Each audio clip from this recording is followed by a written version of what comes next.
Wengi waliulizana kama bado nina hema, kumbe nilifunga macho nikiomba.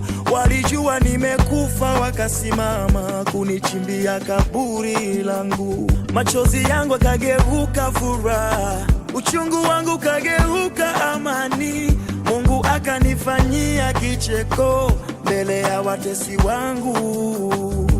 Ananipenda, ananipenda, ananiwazia yaliyo mema. Katikati ya mawazo mabaya, anainua wazo lake jema.